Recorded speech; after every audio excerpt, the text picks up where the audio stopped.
Buenos días, profesor. Este es un documental sobre la historia de la periodización por mí, Alessandro Correa. Como podemos comenzar la historia de la periodización, primero digamos qué es la historia. La historia es la ciencia que estudia el pasado de la humanidad a través del análisis de fuentes, documentos y objetos y otras evidencias que se pueden obtener. La periodización de la historia se organiza en periodos, eras.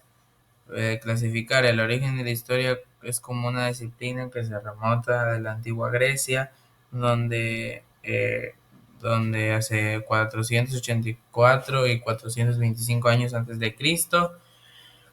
Este es considerado el padre de la historia y muchas fuentes más. La periodización de la historia es que se organiza en periodos y empezamos por uno que es la prehistoria, que es aproximadamente este 3300 años antes de Cristo. Este periodo abarca desde el origen del ser humano hasta la invención de la escritura y se subdivide en el paleolítico, el neolítico y la edad de los metales. En el paleolítico se hizo el uso de herramientas de piedra, la caza, la recolección.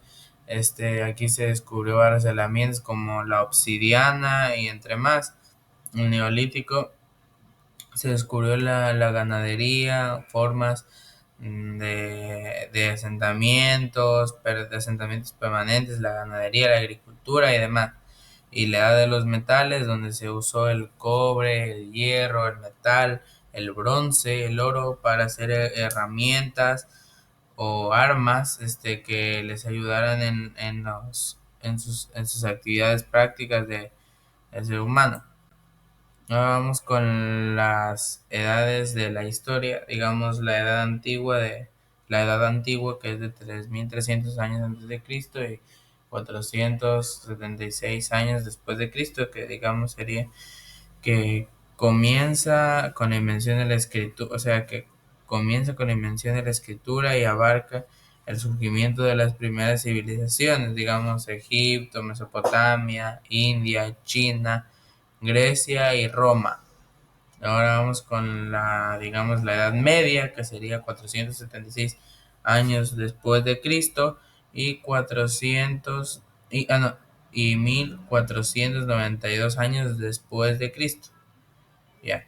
Inicia con la caída del Imperio Romano en el occidente y termina con la llegada de Cristóbal Colón a América, caracterizada también, digamos, o sea, se fue por el feudalismo, el surgimiento del Islam, las cruzadas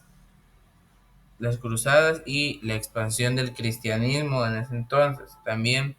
Tenemos la También tenemos la edad moderna y contemporánea. La edad moderna es 1492 después de Cristo y 1789 después de Cristo. La Edad Moderna comienza con el descubrimiento de América, la Revolución Francesa, también la época de grandes cambios, el Renacimiento, la Reforma Protestante y la colonización de América, y surge el absolutismo en esta edad, en la edad moderna. Luego está la edad contemporánea, que es 1789 después de Cristo en la actualidad. Inicia con la Revolución Francesa y se extiende hasta nuestros días. Eso se refiere, digamos, que está marcada de la Revolución Industrial a las guerras mundiales, la Guerra Fría y los procesos de la esclavización y la globalización. Luego tenemos datos relevantes sobre este tema que nos dice que características y datos relevantes del tema, digamos, la evidencia histórica, o sea, se basa en fuentes primarias como documentos, inscripciones, crónicas, y secundarias, digamos, análisis e interpretaciones. También tenemos la interdisciplinaridad, que digamos usan métodos de conocimientos, la ciencia, la arqueología, la antropología, la geología, la zoología y la sociología y la economía para poder adentrarse más en lo que es la historia de la globalización y entre más. También tenemos los cambios y cambios y continuidades de la historia, que esta examina tanto como los grandes cambios, las guerras, como las continuidades de la sociedad y todo eso. Está basado en los cambios y continuidades, donde se va evolucionando la medida de la sociedad del ser humano, digamos. Ahora vamos a la perspectiva multidimensional, que son los pues, aspectos políticos, la economía la economía, las clases sociales, la cultura, la evolución de la tecnología y cómo hay una exclusión del pasado en su totalidad. O sea, ¿qué se refiere esto de que se comprende más el pasado por la evolución del futuro, en cierto sentido? Luego está la interpretación, donde son historiadores que registran los datos, sino también interpretan, buscando consecuencias, registros, o sea, modos de teorías de por qué sucedió esto en la historia y demás. Luego vamos con la relevancia de la historia.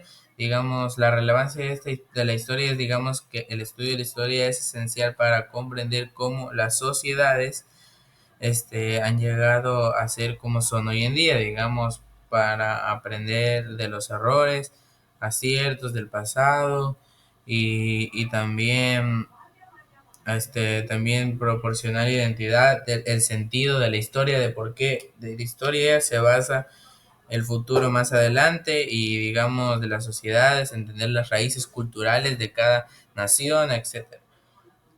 Digamos, la historia es una ciencia que a través de la investigación y el análisis busca comprender el desarrollo de la humanidad desde sus inicios en la actualidad, dividida por periodos, porque cada se divide por periodos, como se divide del tiempo, la continuidad del espacio. Organiza estudiar de manera más eficiente los eventos pasados, cómo comprender los eventos futuros que vendrán mucho más siguientes, definir las sociedades humanas. Gracias. Este es el fin de mi documental. Espero que sea de mucha, si le haya parecido interesante y lo pueda comprender. Y como dijo un Napoleón alguna vez, la historia es la verdad de los hechos de los vencedores. Gracias.